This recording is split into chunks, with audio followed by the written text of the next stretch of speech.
Very good afternoon to everyone, and I'm very deeply touched, and my gratitude to the Department of Ancient Indian History, Culture and Archaeology, all the colleagues of the department, the students, and my thanks go from the core of my heart to Professor Anil Kumar and all the teachers of the department for very generously asking me to deliver a presentation in memory of Professor B.D. Chattopadhyaya, whom unfortunately we lost last year in the month of July. Memories now flood into my heart. I can almost visualize my very first academic interactions with Brajababu BDC, to many of you, in Shantiniketan. Way back in, perhaps I can't recall the exact date and time, it was perhaps late 1979. He was at the time the professor and head of this department. And I got the first opportunity of, I saw him occasionally in some lectures when he came to Kolkata to deliver a lecture or two. But my first academic interactions was at Shantiniketan, and I met him in his official university residence in a one-story bungalow type of house located in what is called the 45. I do not know if the house still exists, but if I go there, I might spot it where exactly he used to live. And I spent nearly about 2 hours on certain academic issues. And that was definitely a major influence on my subsequent academic pursuits. It was always a major inspiration and also a learning process whenever you talk to Professor Chattopadhyaya, and definitely whenever you read it. And I was no exception to that. There were occasions during my days in Visva-Bharati, a very short period of about 3 years when I taught in this department. He came twice to deliver 2 invited lectures, and one of those was a part of what later came out, a signature work of B.D. Chattopadhyaya scholarship on the aspects of rural settlements and rural society in early medieval India. One of the chapters that formed the book was first delivered here, and there was also among the participants was Ashim Das Gupta. The combination of 3 persons in my academic pursuits, my mentor, Professor B.N. Mukherjee, who taught me the importance of empirical precision and empirical foundation of any historical research. B.D. Chattopadhyaya, whom I consider as one of my teachers, though I never sat in his class. I was very lucky to have him as a senior colleague for 3-4 years in Jawaharlal Nehru University till his retirement in 2005. And then B.D. Chattopadhyaya, in many conversations and through his written words, put in me, like many others, the critical apparatus to look at the past, not merely presenting what we may call facts of history. The critical apparatus to look at the past on the basis of empirical strength is a hallmark of Chattopadhyaya. And then in this institution, there was Ashim Dasgupta, one of the founding fathers of Indian Ocean Studies. And without Professor Dasgupta, I wouldn't have ever ventured into the pre-modern Indian Ocean Studies. So keeping in view my debts to Professor Chattopadhyaya, incalculable debts to him, as also my indebtedness to Professor V. N. Mukherjee and Ashim Dasgupta, whom, because of my association with Visva-Bharati, I called him always as Ashinda. I decided to try this particular theme. I do not know what awaits me after I complete the presentation, what lies ahead, and do I at all stand to justify a presentation in memory of late lamented V.D. Chattopadhyaya, whose scholarship we all admire, but to reach the analytical skill of Chattopadhyaya is always an elusive milestone. The late lamented V.D. Chattopadhyaya, to whose memory I have dedicated this humble academic effort, set a shining example of confronting and negating all kinds of fundamentalism in historical studies, particularly in relation to early South Asian history. Besides his lifelong championing of the salience of pluralities in the making of the complex civilization in pre-modern South Asia, Chattopadhyaya enormously contributed to the shift in historiographical thrust from epicentric formations to the celebrations of the regions and localities. A votary of diachronic analysis of the diverse types of testimonies at his disposal, in sharp contrast to the burgeoning trends of synchronic studies of the past, particularly on socio-cultural themes, he cogently argued against the fundamentalism in the readings of the primary sources of early Indian history. Thus, Chattopadhyaya pointed out the methodological deficiencies in restricting the use of epigraphic materials to dynastic histories and genealogical and chronological studies alone. Like that, points he never considered primarily for recovering political narrative and iconographic developments, Sanskrit normative treatises for understanding socio-economic and political-juridical systems and institutions. And he never considered the vast sacred literature to offer insights only on ecclesiastical issues.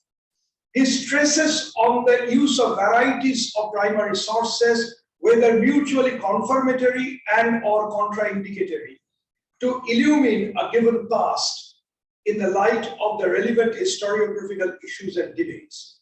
Moving away from the adagy that facts should speak for themselves, Chattopadhyaya delves deep into the historiographical contours of a given historical subject and also into the nature of the debates and issues which are indispensable for raising questions regarding the past. It is only then that the evidentiary corpus is likely to generate some clues to the study of the past. This approach has affinities to both Kosambi's combined methods in Indology and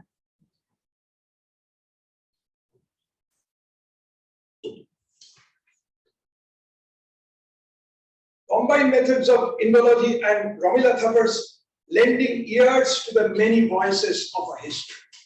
Therefore, Chattopadhyaya, celebrated for his impeccable command over sources, also alerted us about the burden of sources and the burden of historiography alike. Implied in this is his recognition that sources are invariably scarce vis-a-vis the need of the historian, and also historical testimonies, now or dead, emerged from chance traces of the past. Taking a cue from him, I here shall attempt at offering some impressions of the maritime profiles of coastal societies in early South Asia through an epigraphic lens. I must tell, I am no epigraphist at all. I am not trained in paleography and I can't read directly from the plates. Perhaps, if there is any plus point in my handling epigraphic materials, it is primarily by my training from Professor B.N. Mukherjee and then learning to the best of my limited abilities from Chattopadhyaya how to approach epigraphic materials with a critical acumen.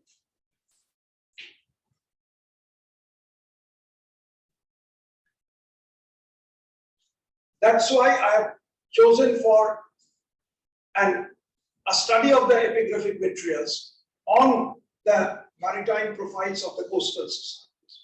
At the very outset, I have to state clearly that the choice of this particular evidentiary corpus does by no means suggest that inscriptions were the solitary testimonies to pursue this subject.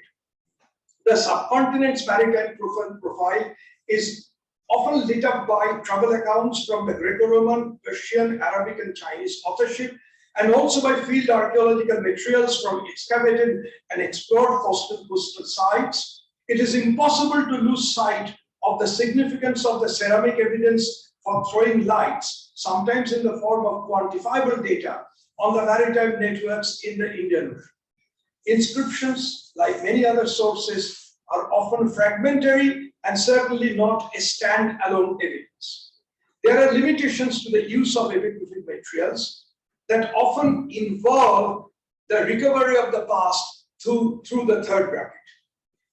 Yet the use of the epigraphic lens for offering images of the maritime profiles of South Asian subcontinent finds justification, since inscriptions are a descriptive category of source vis-a-vis the prescriptive category of evidence, typically represented by the voluminous Brahmanical normative treatises.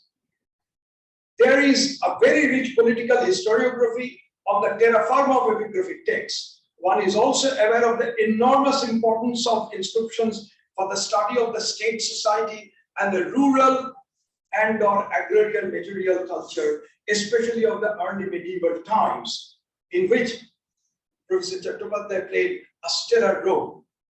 Yet, the epigraphic bearings on the South Asian maritime profiles are usually marginal in historiography, which explains partly my choice of the topic and my preference for the particular empirical wherewithal.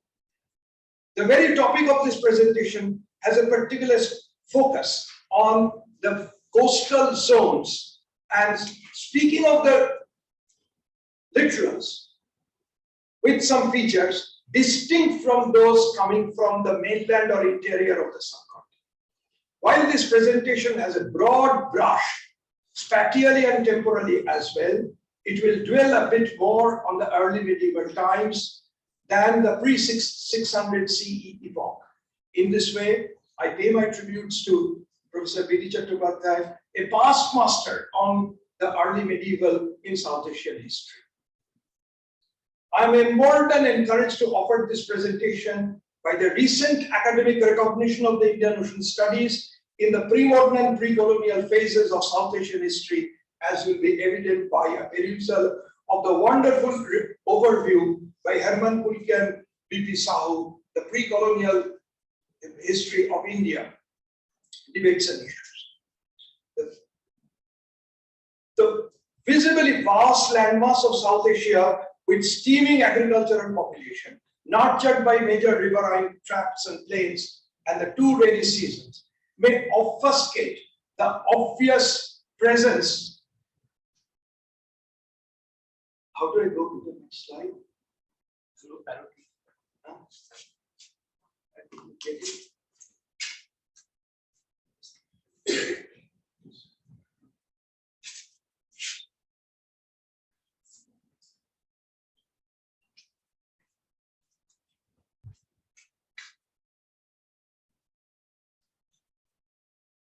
The vast landmass of South Asia may obfuscate the obvious presence of the two long coastlines of the subcontinent jutting out deep into the Indian Ocean. The third largest maritime space and the only enclosed ocean in this planet, the Indian Ocean is noted for the longest history of seafaring. That the subcontinent, along with Sri Lanka, stands at the very center of the Indian Ocean is an inescapable geographical fact.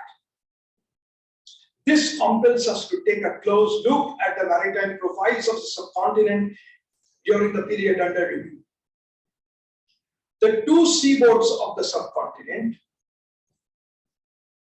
are dotted with numerous ports called Velapulas in Sanskrit, Pattanam also, Pattanam in Tamil sources, also called Velapuram and Velavulam in Dravidian sources, where at this port converged merchants, shippers, crew, fisher folk, salt makers, passengers, preachers, and also pilots from local and distant places. In other words, the active presence of Indic elements at these ports over very long periods, interacting with the non-local counterparts, sets at naught the long cherished but totally erroneous notion that Indic peoples were gripped by a protracted thalassophobia. The notion that the sea and the seafaring activities cause pollution in terms of the orthodox Varnajati prescriptions and proscriptions stems from an illogical historiographical emphasis accorded to Brahmanical norms, which at the most could have discouraged Brahmanas from taking to the sea. Needless to elaborate, this exercise will mostly take us away from the landlocked North India and the Ganga plains and largely take into account the deltas and the peninsular area that has the seas on both its flanks. Two factors of commonality, if not unity, bind the Indian Ocean. The first is the indispensability of the nearly predictable alterations of the monsoon wind system for sailing and crossing the northern Indian Ocean till the advent of the steam navigation, almost a feature of Brodelian invariance. The second is the ubiquitous presence of the typical Indian Ocean sailing crafts, invariably made of wooden planks, which were tied together by coconut coir. Here at Bimlipatnam, you see not coconut coir, but plastic, but nylon threads, but the methodology is the same. And invariably such just binding of the wooden planks would be done without the use of iron. That's why Sanskrit text called this vessel nillo, without any iron nailing. Both the seaboards of the subcontinent abound in these two primary raw materials for boat and ship construction.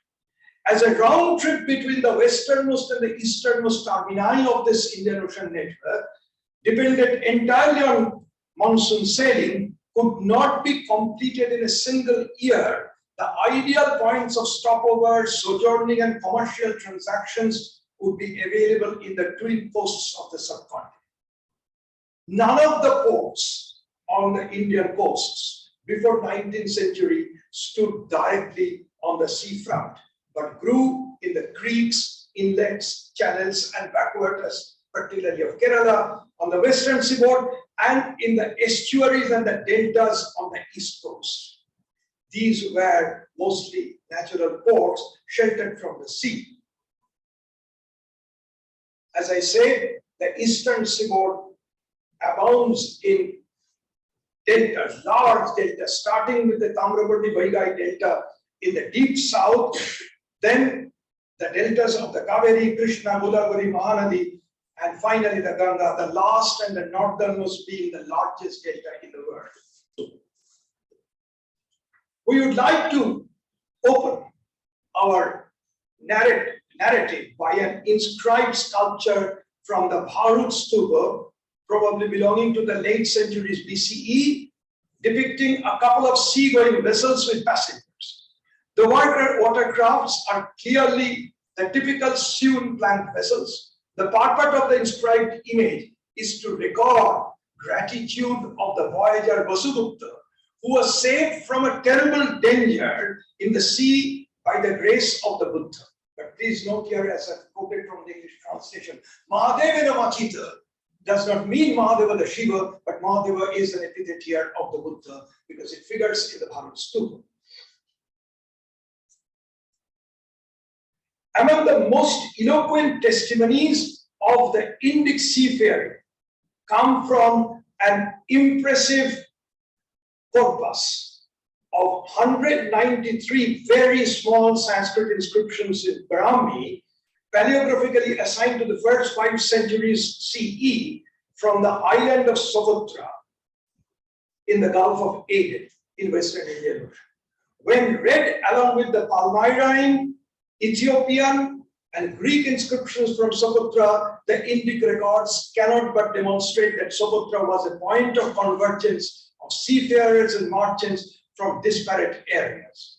It completely rejects the erroneous notion that Indic people did not take to the sea in view of the Dharma Shastra prescriptions to it. These visitors record, they have no religious character. People say, I have arrived from such and such place or come to such and such place. These visitors recorded Socotra not only reveal the names of individual, you can find some of them, not going details, some of the names of the passengers, including the crew, Navika, Niryamaka, etc. These visitors recorded Socotra not only reveal the names of individual passengers and the crew and 2 Gujarati ports, namely Bhrigupach and Hastakabapra. Hastakabapra is present-day excavated site of Hatha in Gujarat. But underline that the Indic seafarers were also literate persons who themselves inscribed the lithic records. That the Manusamhita injunctions against seafaring were not insurmountable is writ large. You can see also this kind of etching along with the inscriptions. And if you saw in the earlier one, a single-masted craft, here is a different, larger variety of seagoing craft, perhaps in a very novice manner, but depicted by one of the visitors. That the Manusamhita injunctions against seafaring were not insurmountable is writ large in the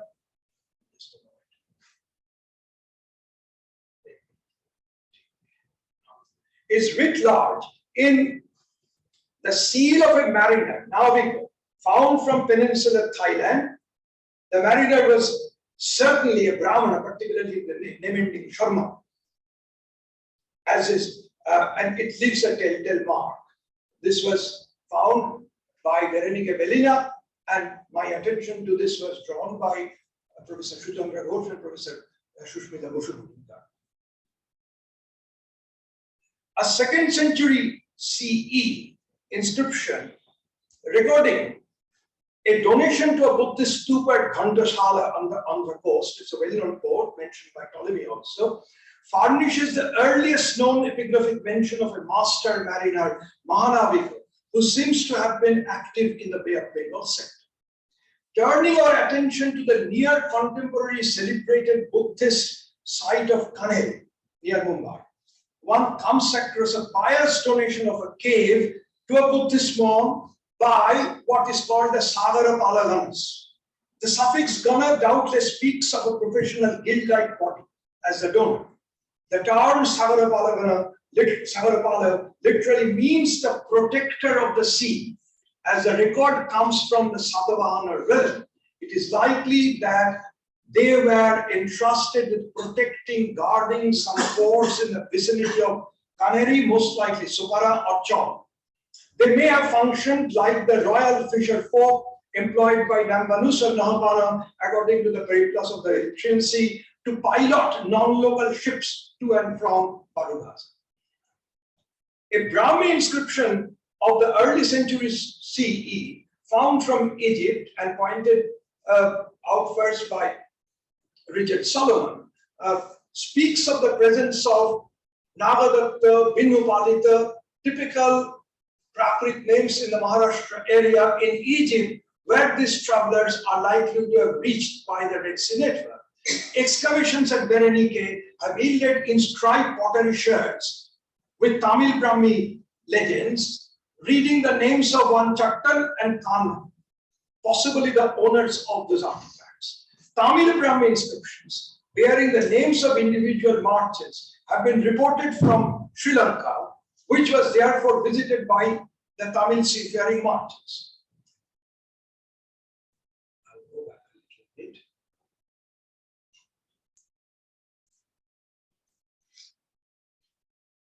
Of immense significance is the combined evidence of the earliest known underwater archaeological finding of shipwreck and an inscription from Sri Lanka. The site is Visva-Bharati, a port in the southernmost part of Sri Lanka, yielding the remains of a wooden plank typical sea ship along with some cargo. A 2nd century CE inscription provides its ancient name as Chattopadhyaya, which was a port, Patana, that brought tolls and customs, shulka, that is shulka, to the royal authority, who in his turn transferred the tolls into a neighboring Buddhist monastery. The strong orientation of the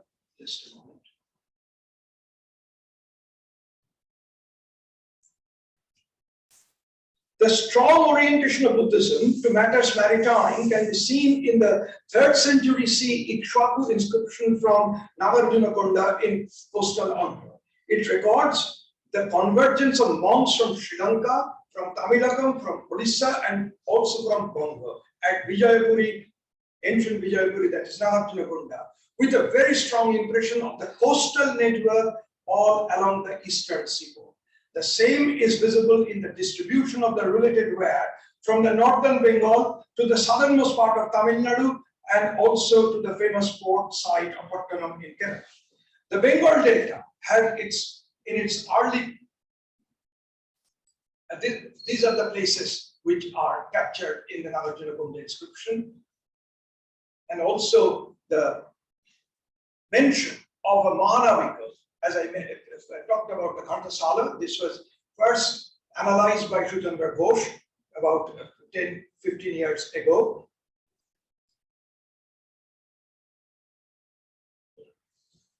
The Bengal Delta had, in the early historic times, 2 major ports, Tamralipta and Chandragupta.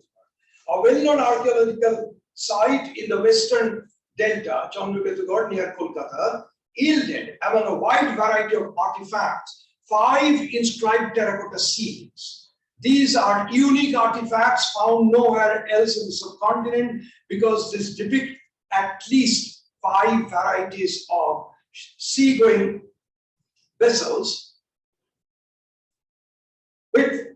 and also these carried inscribed legends in the mixed Brahmi Kharoshti script according to B.N. Mukherjee. As impressions of cord are found on the back of these terracotta ceilings, it is likely that the ceilings with ship images authenticated the quality and quantity of the cargo loaded onto these vessels. Moreover, the availability of pottery sherds with inscribed Kharoshti letters from Manikpatnam near Chilika Lake strengthens the possibility of the coastal network from Tamralipta and Chandragupta to southern Odisha. It is quite possible that the master mariner, Mahanavika, the first known case of master mariner from Bengal, Buddhagupta, who figures in a 5th century inscriptions from the Malay Peninsula, probably sailed from Raktamrittika, he is a resident there, Raktamrittika Avasaka, in modern Murshidabad, through Tamralipta to Malay Peninsula, obviously voyaging across the Bay of Bengal. At this juncture, our narrative now steps into the early medieval times. We were so far talking about what was early history.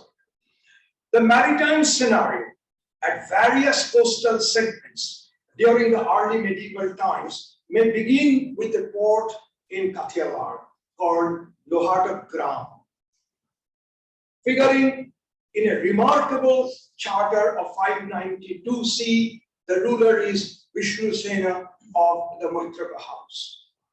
It was originally edited by D.C. Sarkar, then discussed in great details by D.D. Kosambi. It is only in very recent years, in 2019, that once again a fully detailed re-editing and translation. Please note that this circuit did not offer any translation. Has been done in 2019 by Harald Wiesen, Sadananda Das of the University of Halle in Germany, and a single book is dedicated to the study of this very interesting inscription. Its purpose is to record the local ruler Vishnu Sena's initiative to create a settlement for a professional body of merchants, Parigram. The word, I will just pause here, gram does not mean typical village. The gram here is in the connotation of a combination. Like when we say Swaragram, 7 notes, Gunagram, the collection of virtues, in that sense, the collective body of merchants, Manigram. The settlement of the professional body of merchants, Manigram at Lohatagram, consisting of 72 statutes, each of which is related to the activities of this guild-like body of merchants. These lay down various facilities, terms and conditions meant for facilitating the newly created merchants organization. Though not categorically figuring as a port or Velakuda in the record, port-related functions at Lohatagram are difficult to miss, as it mentions both coasting vessels, Prabhana, and high sea wading ships visiting Lohatagram. That these ships and the varieties of cargoes yielded tolls and customs, shulka, and duties, adana, is clear from the inscription, further underlined by the presence of a toll collecting office at Lohatagram. Immensely significant is a particular statute that incoming passengers or voyagers, like the term Samyatrika, reaching Lohatagram just at the onset of the monsoon would not be charged any ingress duty, while a levy would be imposed on them at the time of their egress from Lohatagram, obviously after the end of the monsoon. First, this is an obvious instance of according some special administrative and fiscal facilities to non-local and alien voyagers to this port. Second, and perhaps more important, the record hints at the protracted practice of sojourning of voyagers and seafarers at pre-colonial ports during the height of the monsoon, when all these ports would have remained shut and inoperative. One may logically surmise that the period of sojourning at a port site, like the fully operational sailing season, would provide grounds and atmosphere for the interactions among local communities and alien merchants, shippers, crews, and passengers. Adjacent to Kathiawar Gujarat littoral stood the narrow coastal strip of Konkan, which was dotted with several ports like Sopara, Chahol, called Chemulia, Sopara, Shulparaka. The maritime commercial importance of the southern Gujarat coast, Lata, seemed to have prompted Pulakeshin I to conquer Lata. His famous Aihol Prashasti eulogizes Pulakeshin's conquest of Puri, or the Elephanta Island of present Mumbai, by his own fleet of ships. Ognate description of Puri as the Lakshmi of the Western Sea, Aparadam Jaladhar Lakshmi, highlights his strategic location close to the Konkan coast and also the southern Gujarat littoral. The metaphor Lakshmi of the Western Sea probably draws on the Puranic legend of the churning of the ocean, from where Lakshmi emerged. The premier port in the Gujarat Konkan coast was Bharuch Barugaza, that appears to have waned after 7th century. The true successor to Bharuch, Kambe or Skambhatirtha, Khamba, would emerge to prominence only at the turn of the second period. A particular fort named Sanjan in the southern, as I may just point out, this is, I'll come back to that, this is the remains of the Fanum Surin underwater archaeological excavation The site is very close to Bangkok. Obviously, they're located in the Gulf of Siam. You can easily see the drilled holes through which the coconut coir would have passed for sieving the particular plants. In fact, it has also yielded the remains of the coconut coir. I'll come back to this later. There is something else we have to talk about. And this is also the excavation under process of the Phanamsuri shipwreck. This is the map of Sanjan.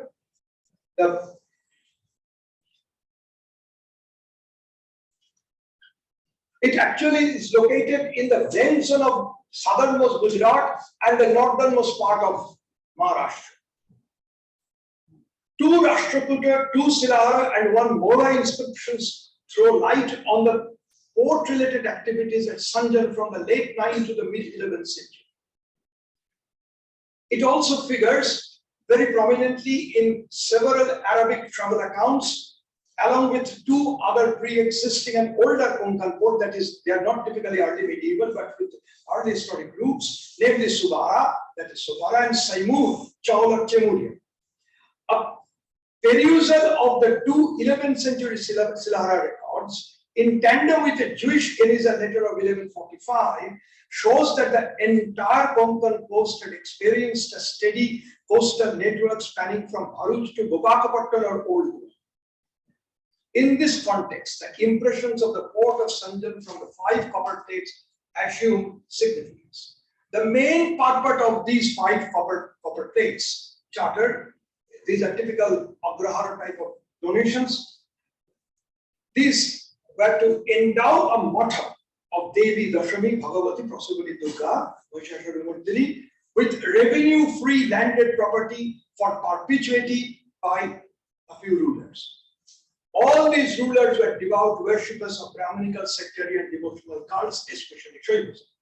What is striking here is the presence of a Muslim local administrator in and around Sanjan, according to the first record of the time of the Rashtrakuta ruler Indra II, acknowledging the overlordship of the formidable Rashtrakutas of the Deccan. His name was Muhammad, whose name was Sanskritized as Madhumati, Muhammad, as also was the name of his father Shahriyar, Sanskritized as Shahriyar. Obviously, is a person coming from the Persian Gulf area. In 2 other inscriptions, figure Muslim merchants like Muhammad and Ali, the second name was Sanskritized as Alliya, who acted as witnesses to the sacred act of granting of landed property exempted from revenue in favor of the goddess shrine. The inscription mentioned them as Tajikas or Arabs.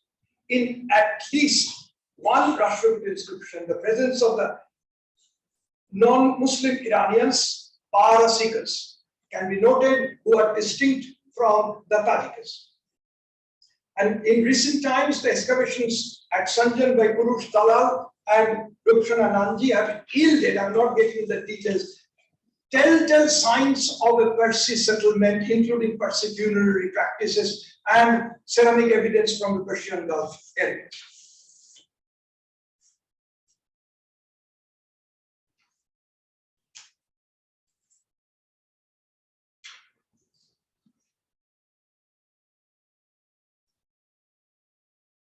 It is therefore, I particularly draw your attention to the presence of the Parasika groups in this area, side by side with the devout Brahminical worshippers, also the followers of Islam.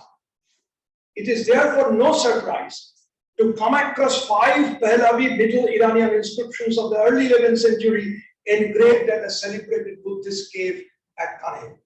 The northern Konkan coast thus witnessed cultural and particularly interfaith pluralities around its ports, especially Sanjan.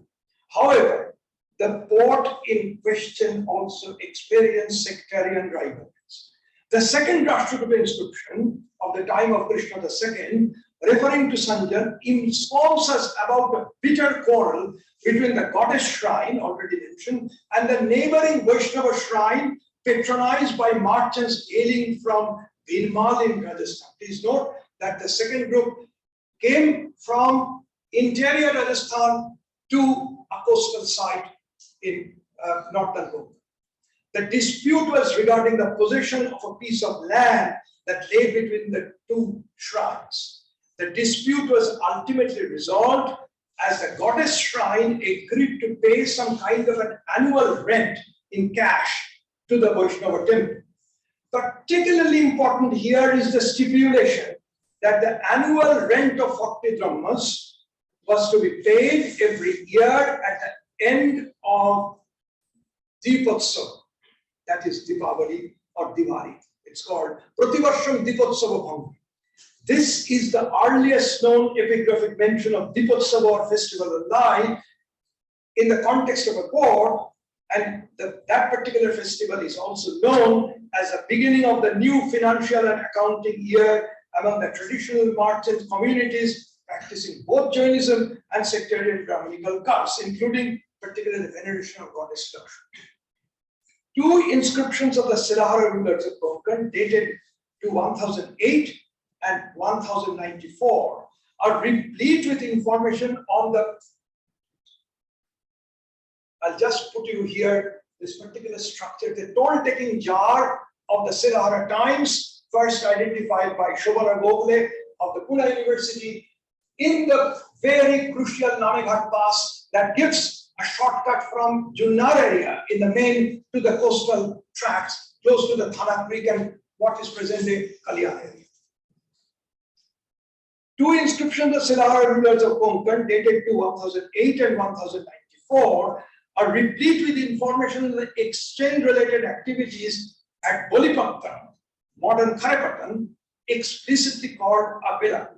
First, the readings into the two inscriptions demonstrate Bolipattanam's burgeoning coastal trade with northern Konkan ports like Sristhanaka, Thane, Sulparaka, Sopara, Nagapura, Chemulia. I've already said Chemulia is Saimur or Chong. The regular arrivals of two types of seagoing vessels, Pravahan and Vaitra, very clearly, at Bolipattanam from these ports figure prominently in the two inscriptions.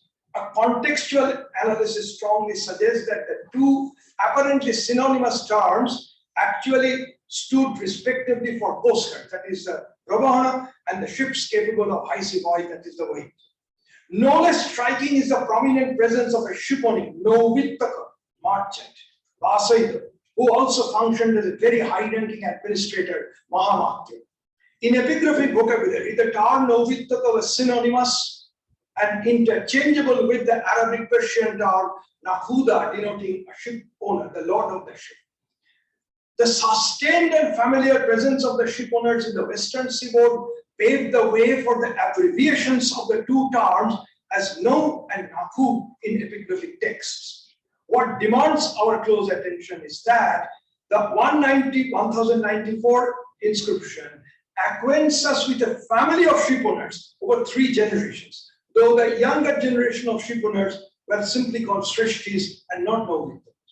Their access to the corridors of power in the coastal society, possibly through Vasaida, was instrumental in procuring exemptions from ingress and egress charges on their ships at the port of Bolipattanam.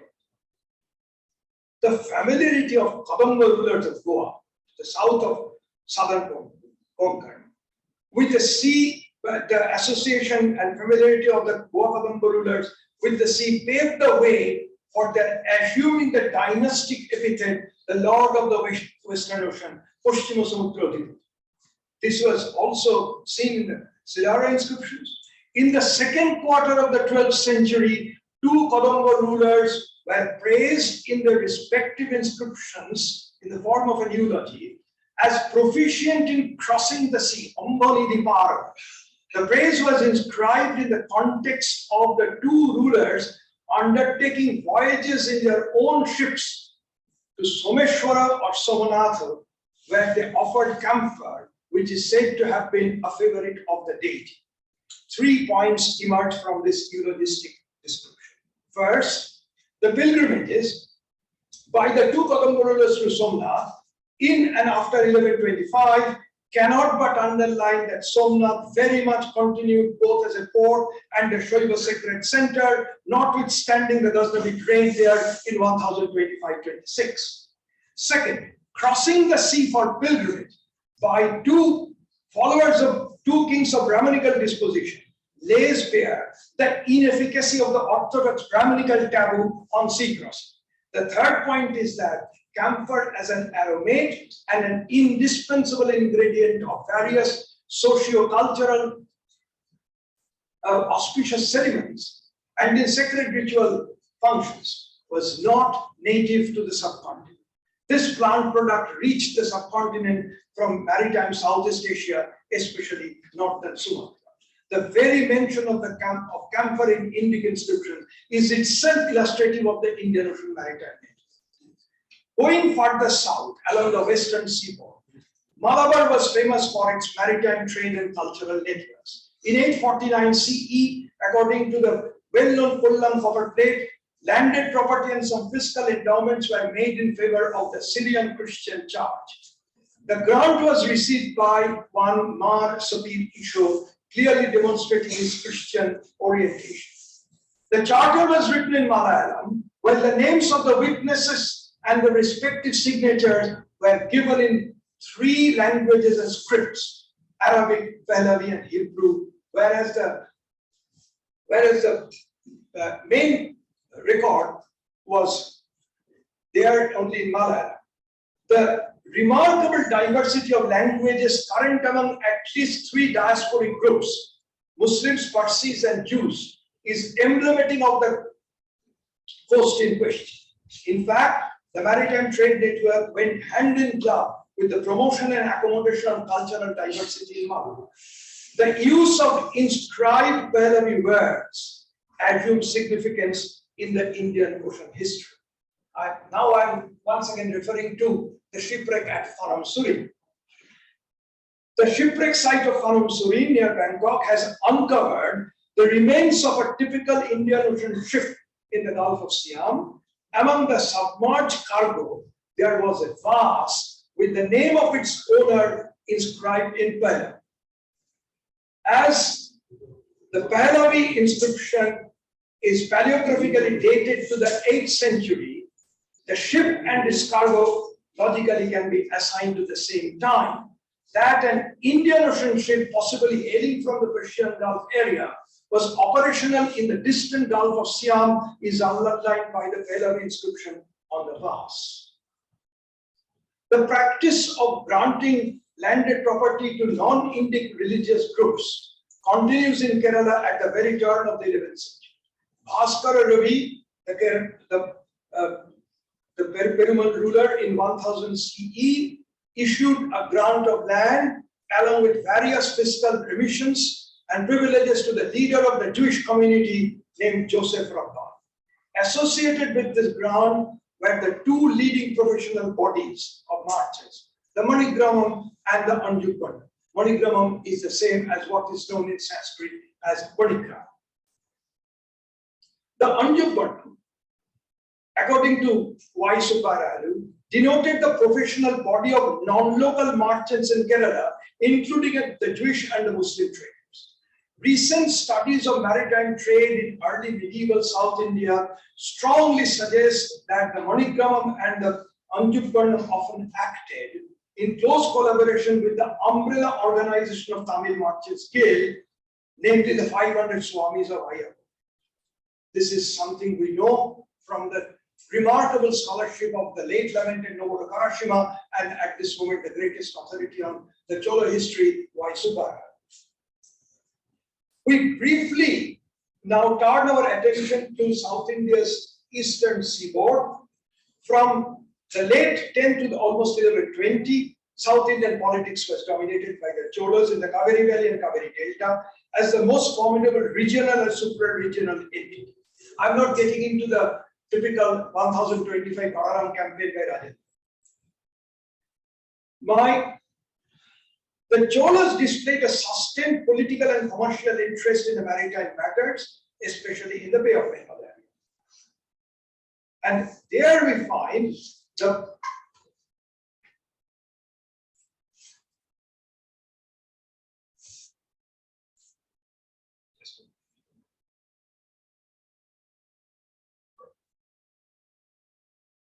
Cholas, interestingly, played havoc and destroyed many Buddhist monasteries during their naval expeditions to Sri Lanka, which they conquered and annexed to the Chola realm. Yet, the three Chola rulers, Rajaraja, Rajendra, and Kulottunga, all known for their Shaiva leanings, granted lands and offered patronage during the 11th and early 12th centuries to a Buddhist monastery, the Churamani Vihar, at the premier Chola port, Nagapattinam, in the Kaveri Delta. At the request of Sangrama Vijayatanga Varman, the ruler of Srivijaya, Palembang, in southern Sumatra. Interestingly enough, the famous monumental temple Brihadishwar has a figure of the meditating Buddha on one of its exterior walls. The two Leiden grants thus furnish irrefutable evidence of the Chola patronage to a Buddhist monastery at its premier port. The palpable testimonies of far-flung overseas initiatives of the Tamil merchant guilds, especially the 500 Swamis of Ayavada in Sri Lanka, Myanmar, Papuapa, that is the Isthmus of Pra area, and Sumatra, come from inscriptions recording their cultural patronage by these merchants to the worship of or building the shrines of Matankari Devi, that is usually identified with Durga.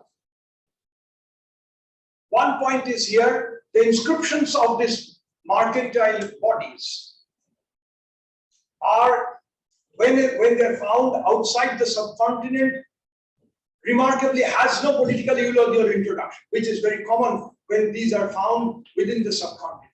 They give eulogies of their own activities, like the Prashasti, and then talk about their charity in faraway distant lands. The bilingual Tamil-Javanese inscriptions are further markers of cultural transactions of Tamil merchants with their Javanese counterparts, in conjunction obviously with their commercial interactions. I've given some maps of the ports and the Indian Ocean network in the first half of the second millennium. And this kind of ships were traveling, the typical Indian Ocean sewn plank boats.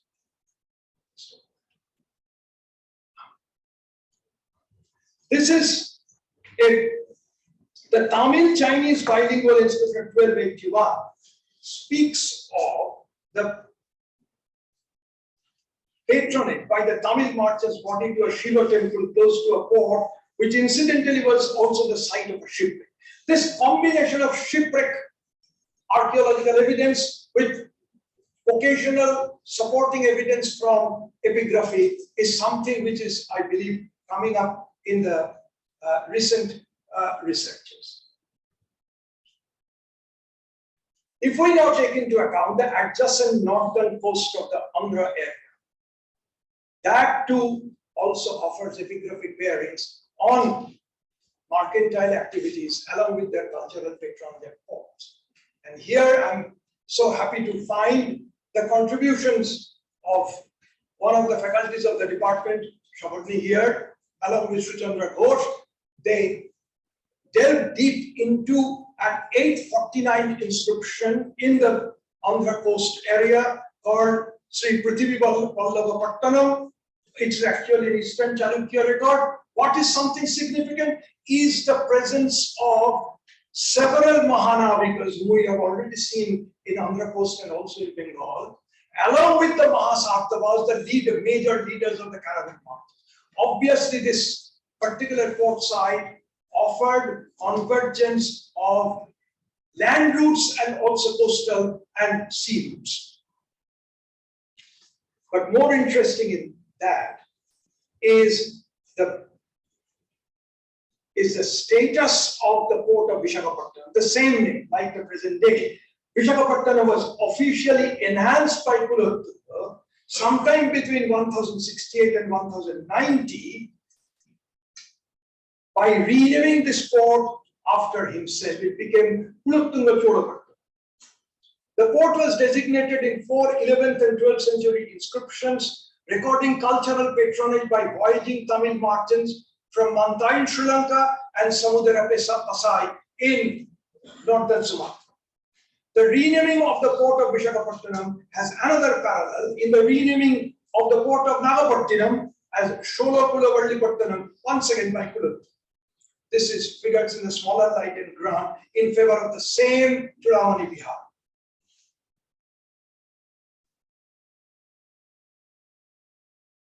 The northernmost segment of the eastern seaboard is the Bengal Delta, the largest delta in the world, formed by the Ganga, Brahmaputra, and the Megha.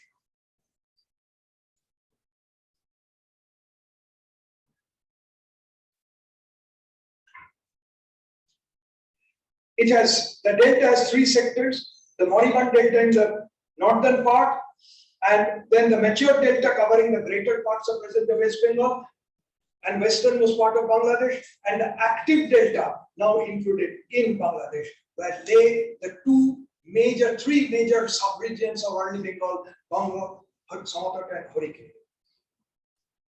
And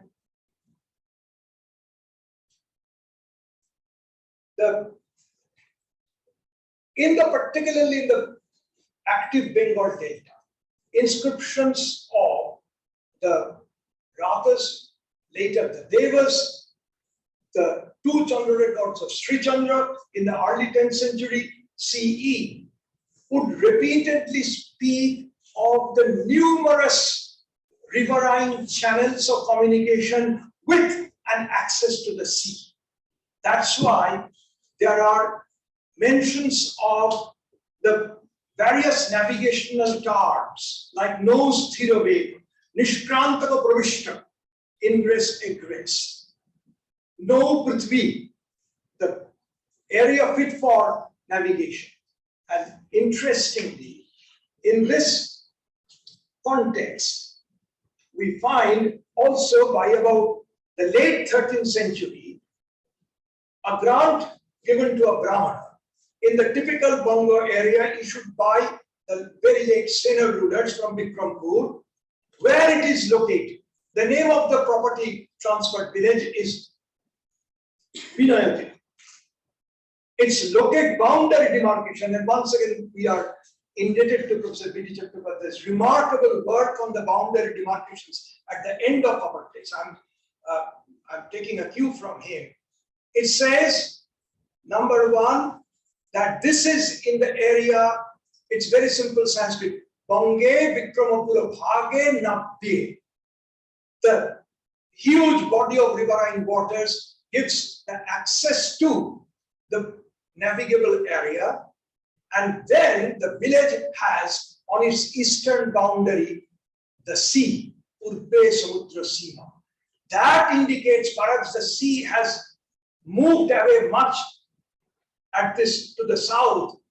Earlier, it was far up in the Bengal region than its present location. And Dhaka Bikrampur area may not have been as far away from the Bay of Bengal as it stands now. But I would like to take you here to epigraphic descriptions of remarkable exuberance in 4 copper plates regarding the area, what is you see in the Samatata area, the place of Deva-Parvata. This is a major Buddhist monastery in Mainamati area, Kumilla in Bangladesh. Inscription tell that Deva-Parvata was surrounded by the river Shiroda, on which plied hundreds of boats, and that the encircling of the river made Deva-Parvata, not exactly on the sea, as an inland riverine trade center, also an urban center, which was approachable from all sides, Sarvodhavat. And the donations from the local rulers, as well as from the local rulers of what is called Arakan, Rakim. The Chandra rulers of Arakan were also donating to the monasteries at Mainamati, the connection between the Arakan area and the area of Kumilla is not possible by any land route, though they are more or less in a contiguous area. It has to be undertaken through the sea route. Something of this had already been indicated way back in 7th century by Xuanzang's travel accounts here in Bengal. I would now like to take you to a peculiar situation in. This is a very recently discovered inscription, stone is not a copperplate, stone inscription. This masterly edited, translated, studied by Ryosuke Furi. You are all familiar with this work. This is a 7-line inscription issued possibly in 1145, now kept in the National Museum of Bangladesh at Dhaka, of the time of the last of the Burman rulers, and it talks about the interesting point. It talks about the arrangement for material transfer of revenue. First, it was some cowrie shells given as endowment, then as revenue transfer to a sacred shrine called the Vihara of Allah Bhattaraka Swami.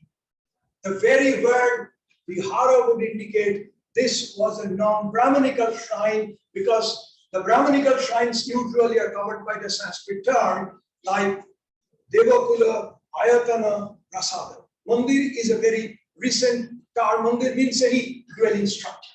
It does not mean that always at least in ancient times, a sacred shrine. Now it's a Vihara, it's a clearly, but the date is definitely not a Buddhist date. The term Allah Bhattaraka Swami obviously are two honorifics. The first part, Allah, is a Sanskritization of the name Allah. This is the earliest known Sanskritization of the Arabic word Allah in Bengal in 1145 under the time of Bhoja Burman, who himself was a devout Vaishnava. In fact, all the Burmans were devout Vaishnava. Yet, in their area, issuing around from present-day Dhaka, Bikrampur, Faridpur area, was also noted for the regular copying of sacred Buddhist manuscripts. In that way, the realm of the Burmans was well conversant and familiar with Buddhist tradition. That's why, at this moment, the first indication of an Islamic shrine had no other category, vocabulary for the shrine. They used the term Allah Bhattaraka Swami Vihara. Interestingly, it speaks of the worshippers as Paradeshika, who came from somewhere else, probably by way of trade. Two persons who figure as local administrators under the Burman ruler.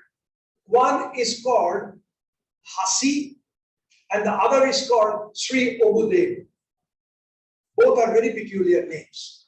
The term A.I.H.C probably is once again the Sanskritization of the name Asi for Hashi. And Obudeva is probably Abu originally, with a suffix added as an honorific of Deva, which is very common in administrative official terminology.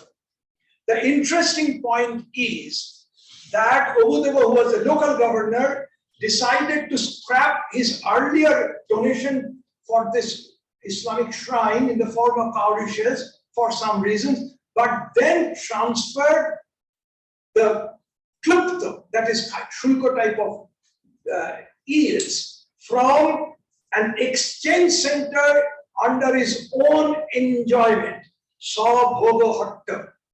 From there, it was transferred for the upkeep of this particular Islamic shrine.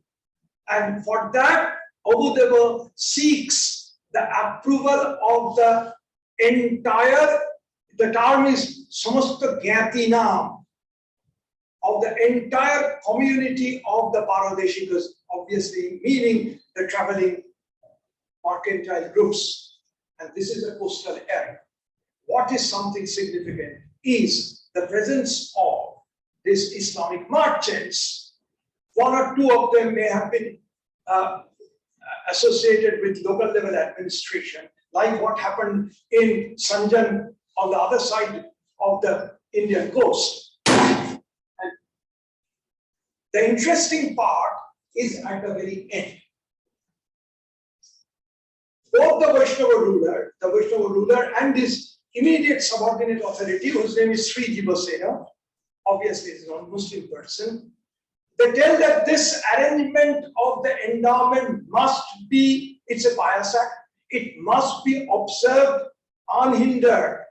Then comes, it says, if anyone causes any hindrance to this arrangement, there is a curse. Those who do that, their fathers would become donkeys. This is, and very interestingly, not merely the words, here you can see actually the image of a donkey. That is what is there, verbally there and also visually present. This is a remarkable situation in Bengal. Please note that in 1145, at least 6 decades before Bakhtiyar Khilji's troops came and unseated the Senas from both Ludia and Lucknow. It is not political Islamic when we consider following the recent scholarship,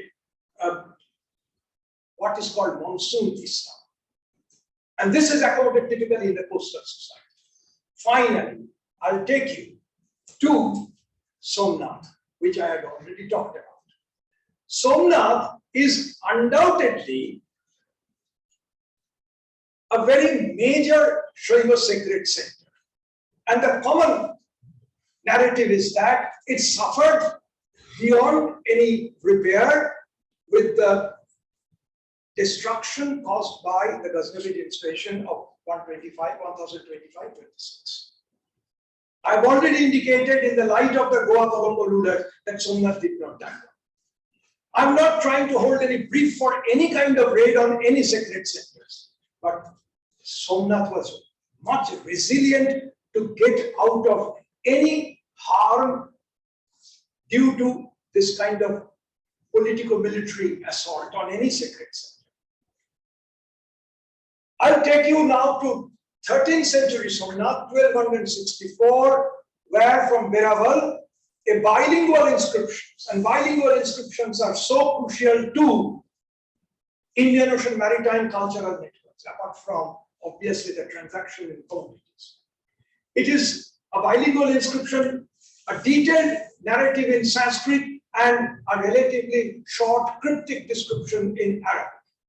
It speaks of the procurement of land for building a mosque called in Sanskrit a Mijigiti or Masjid by a Hormuzi ship-owning merchant Nakhuda Nuruddin Firuz, whose name has been Sanskritized as Nuruddin of Pirajo, and he obviously took local helps to procure the lands and mentioned some of the local friends. One of the very close friends of Nakhuda Nuruddin Firuz in Sanskrit is Chharadev. The friendship between these two are so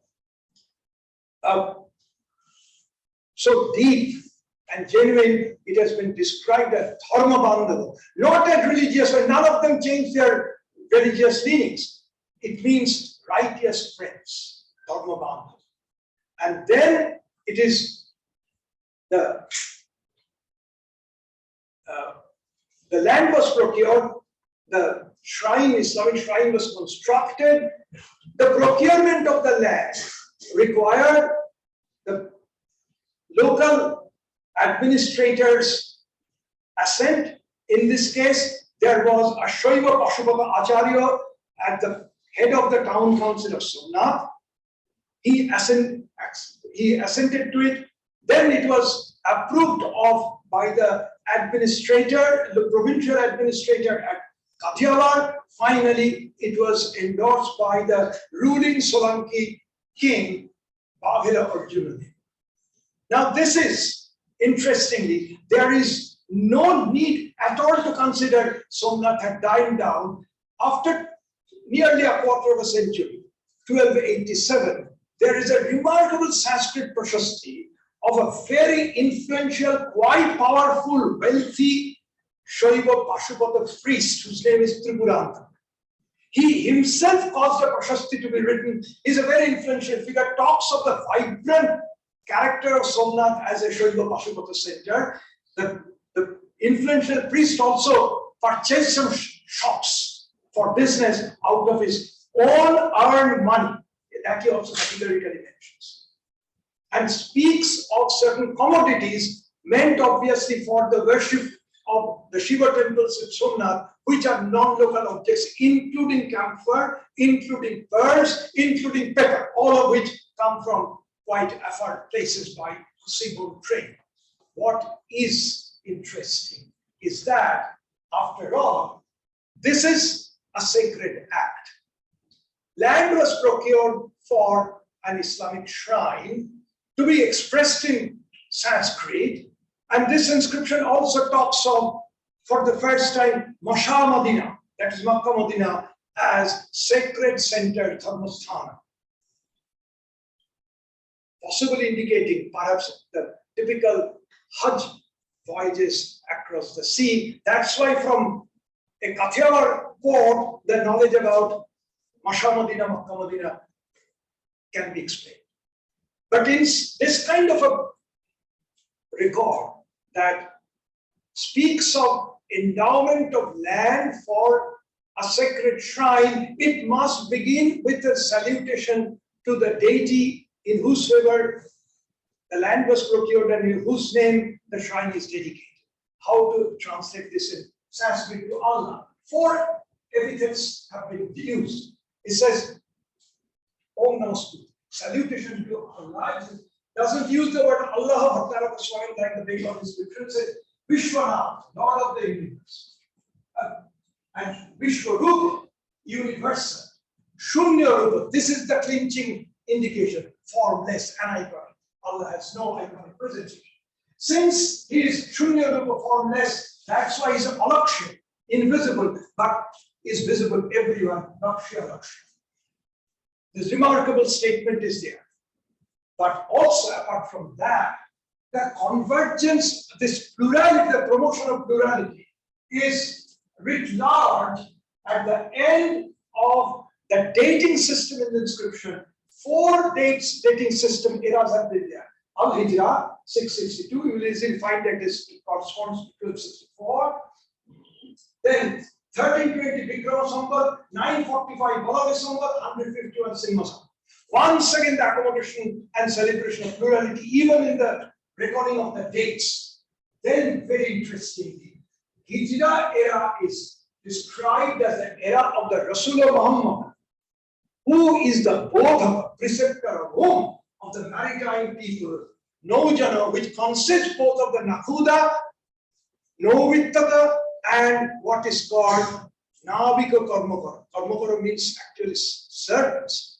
The lower order crew of the ship, that they were the devoted people to Islam.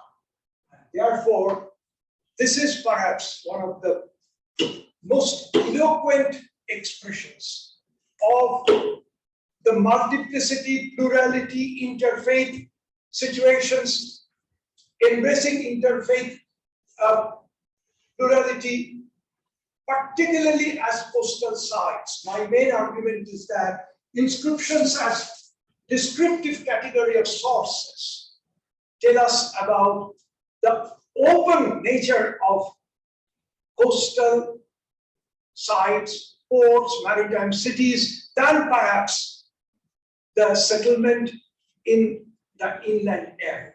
The port naturally has to accommodate non-local people who are almost diasporic, and at the same time, the diasporic groups cannot exist without the promotion and help from the local host society.